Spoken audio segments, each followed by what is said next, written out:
Vessels and nerves of hand and anatomical basis of claw hand. The competencies in this topic are the vessels and nerves in hand and the anatomical basis of claw hand. Coming to vessels, we discuss superficial palmar arch. It is an arterial branch formed in the palm.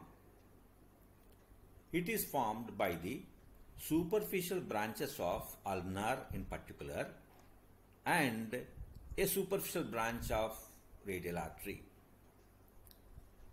It is located at the distal margin of extended thumb. The extent of ulnar and radial contribution to the arch can be determined by the Allen's test. Deep palmar arch. This is another branch, another arch. It is formed by deep branch of ulnar artery and a dorsal radial artery. Dorsal radial artery arises in the wrist, runs dorsally and enters into palm through first or second dorsal interosseous space. Thus in the palm there are two arches, superficial palmar arch and deep palmar arch. The superficial palmar arch is the dominant vascular pattern of hand. Superficial palmar arch, its relations and branches. Coming to relations, the anterior relations are palmar aponeurosis. The posterior relations include the tendons of flexor digitorum superficialis and flexor digitorum profundus. The relations also include branches of median and ulnar nerve and 4 lumbrical muscles. Branches. The arch gives 4 branches. One is proper digital branch to ulnar side of little finger. And there are 3 common digital arteries which divide to supply the contiguous sides of medial 4 fingers. Then we discuss the median nerve in hand. The median nerve roots are C5 and T1. It is sensory to lateral 3½ fingers and thenar eminence, including dorsal aspect of distal phalanx of these 3½ fingers. It supplies muscles of thenar eminence and 2 lateral umbilicals in hand.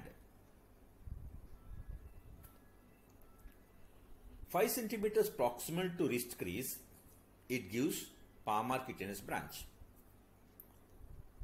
The flexed position of wrist is the common cause of carpal tunnel syndrome because in this position there is anatomic crowding. The course of median nerve, it descends deep to flexor digitorum superficialis in the forearm. 5 centimeters proximal to flexor retinaculum, it becomes superficial. It is between the tendons of flexor carpi radialis and flexor digitorum superficialis. It lies just behind palmaris longus before entering carpal tunnel. The branches of median nerve.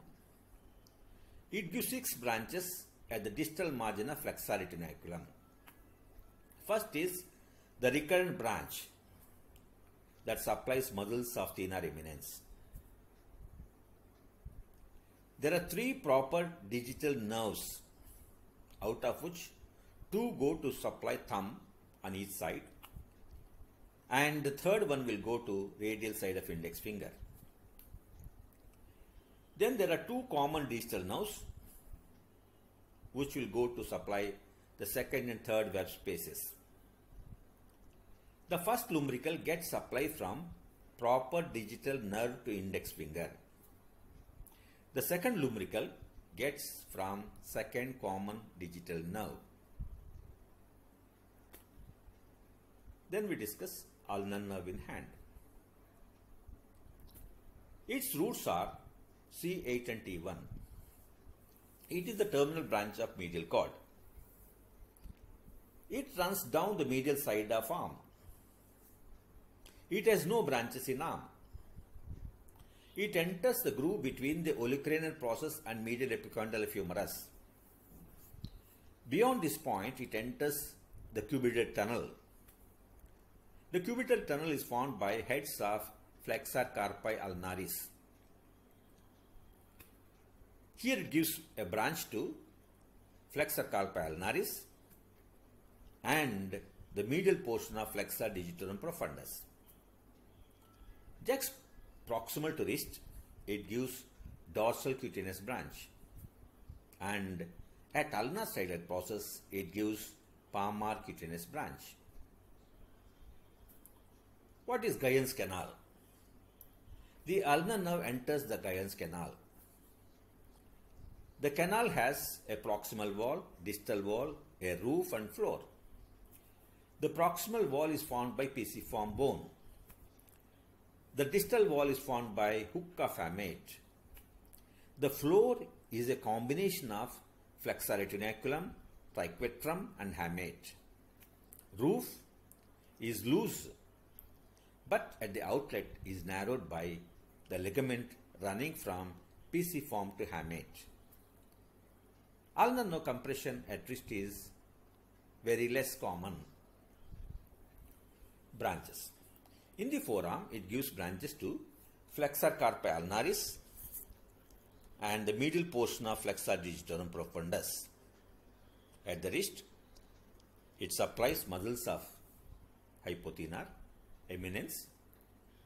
Then we have the deep branch of ulnar nerve, which gives branches to interossei, that is both interossei, palmar and dorsal interossei.